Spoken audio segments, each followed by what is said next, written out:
पूर्वमोसमी पावसामुळे गेल्या काही दिवसांपासून दिलासादायी वातावरणात असलेल्या छत्रपती संभाजीनगर शहरात मंगळवारी तापमानात चांगलीच वाढ झाली होती। 41.6 अंश पर्यंत जाऊन पोहोचलं होतं।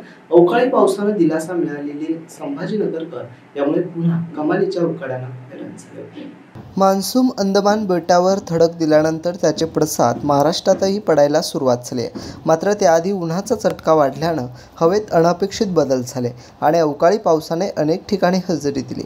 छत्रपती संभाजीनगरमध्येही देखील पावसानं सुखद वातावरण निर्माण केलं। उन्हाने होरपळणाऱ्या जनतेला या अवकाळीच्या सरीनं मोठा दिलासा दिला। मात्र मंगळवारी 20 रोजी जोरदार अवकाळी पावसानं हजेरी दिल्यानं जमिनीतील वाफ बाहेर पडून पुन्हा एकदा वातावरणात उष्णता वाढीस लागली। परिणामी शहराच्या तापमानात कमालीची वाढ झाली। चिकलठाणा वेधशाळेने घेतलेल्या या नोंदीनुसार मंगळवारी शहराचं तापमान 41.6 अंश नोंदवलं गेलं। याआधी 6 मे रोजी 41.2 अंशापर्यंत तापमान पोहोचलं होतं। त्यानंतर प्रथमच तापमानाने 40 पार केलेली आहे। 6 मे नंतर सोमवारी म्हणजे 20 मे पर्यंत तापमान 40 ते 35 अंशादरम्यान खेळत होतं। दरम्यान या उकाड्यानं शहरवासियांना मंगळवारी घामाघूम झाल्याचं दिसून आलं। सकाळपासूनच सूर्याचा चटका जाणवत होता।